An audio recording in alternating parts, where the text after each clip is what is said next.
Thank you, sir. Te ora Flavel. Kia ora tātou e te whare, tēnā koe Mr. Speaker, tēnei pō. So one of the iconic items in the photographic archive of Aotearoa is a picture of the Beatles wearing a traditional symbol of fertility around their necks. Some might know that. That same symbol of fertility, the symbol which is at the key of this bill, was routinely distributed to passengers flying on our national airline during the 1960s and 70s. Some might remember that. And of course I'm talking about the heitiki, our traditional symbol of fertility and childbirth. Heitiki, so whakapapa back to Tiki, the first human. They also represent Hene Te Iwi, one of our tupuna associated with fertility, childbearing and birthing. Another theory is that the heitiki represents the unborn embryo, particularly children that are still born. In our tribal histories, we have evidence of previously barren women who were said to have conceived after receiving the gift of heitiki by their husbands or other relations.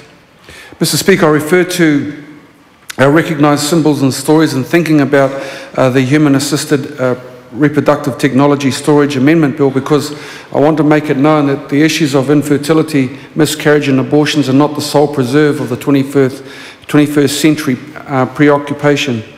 In the late 1700s, Sir James Cook saw mostly men wearing tiki, but there have also been accounts from the late 1800s of women wearing tiki, particularly during pregnancy and childbirth. But in the old days, there were a range of creative solutions to respond to the crisis of childlessness and infertility, other than the storage of human in vitro gametes and or in vitro embryos. So childless couples were often supported by the gifting of children. We might call these children whāngai. In te ao Māori, whāngai in a literal sense is to feed. In contemporary times, we might think of whāngai children as feeding a whakapapa line, an ancestral line, a genealogical link. The sharing of children as an alternative to infertility is also a situation in which the whakapapa line of a whānau would be nourished.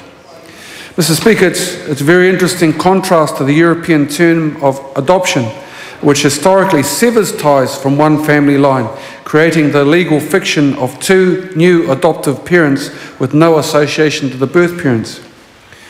How then do these varying cultural concepts apply to this amendment, which allows for fertility clinics to comply with the law and not have to destroy stored gametes and embryos?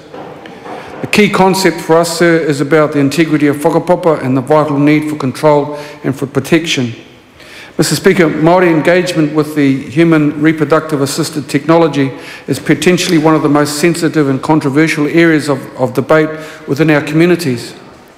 We are, of course, aware of the crisis issues of infertility amongst our women. Current statistics reveal that the chlamydia rate for Māori is twice that of non-Māori, and that the gonorrhea rate for Māori is 3 times that of non-Māori. Mr. Speaker, every commentator in the public arena likes to broadcast the issues evident around teenage fertility rates for young Māori women. But when it comes to infertility, there appears to be an uneasy silence. Why is it that the chronic issues around sexually transmitted infections are not up for debate in this House, or on marae, or in the public hui? With STI rates at epidemic levels for rangatahi Māori, there is a very serious threat posed for our population growth.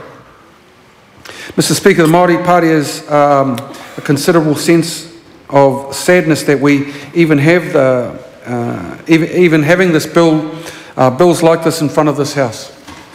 The issues around fertility and about reproduction are absolutely central for whānau ora, for the health of future generations. So our sadness is that we do not believe there's been enough opportunity for Māori to debate the tikanga of the circumstances around human reproductive assisted technology. We want to see whānau ownership, a collective sharing and responsibility as fundamental in the debate around whakapapa. We want to hear Māori voices in the literature and in the policy design. Mr. Speaker, along with that, an interesting point was raised by Marewa Glover and Benedicta Rousseau in the research report titled "Your Child is Your Whakapapa." In that research, a key theme was the sense of survival in a collective sense, survival through the maintenance of whakapapa. It was rare in the discussions around assisted human reproductive technologies for the mechanics of particular technological interventions to be under discussion. The prevailing focus was about the very essence of life, of human life and relationships, he tangata, he tangata, he tangata. And within that, the emphasis was on the uniqueness of Māori identity. But there is another powerful theme underpinning any discussion of human in vitro gametes and embryos, and that is the spiritual context of the process of reproduction. Mr. Speaker, members of the House will be aware that in Te Reo Māori we can have a very special way of talking about these issues. In terms of the process of abortion and miscarriage, we may refer to āhua kahukahu, the wairua or the spirit within the embryo. Another way of describing this is the unripened seed of a human child. So in the old days, these embryos would have been taken and placed in the wall of the whare wānanga to protect the knowledge, the mātauranga of the house, and to encourage diligence of the students. There are many other accounts such as this, but an essential part of the understanding is that the spirit of the embryo, the unripened seed, is seen as very, very significant. So for many of us, when we consider the storage of human embryos in fertility clinics, there's an element of, I suppose, a sense of awkwardness and a sense of discomfort.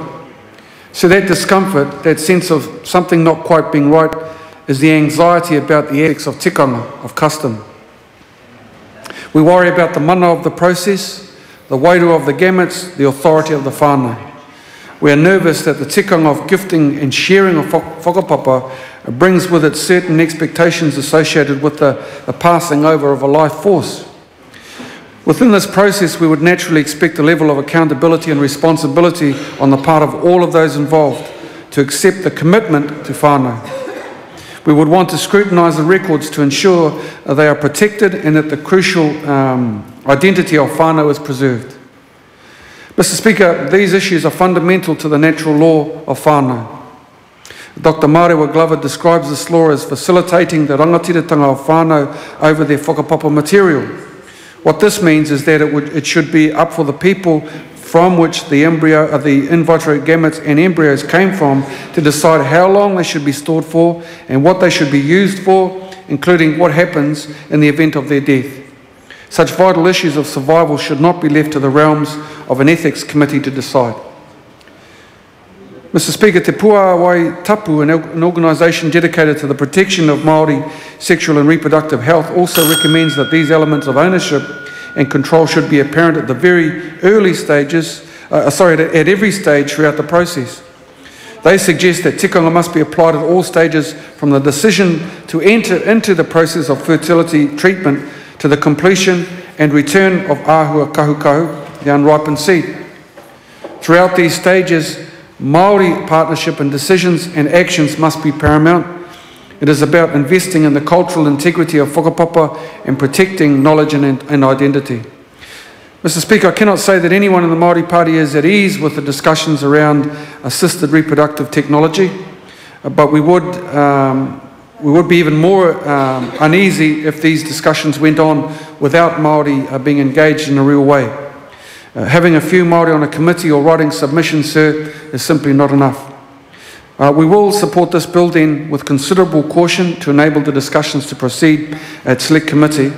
We cannot give any great assurance of our support after that.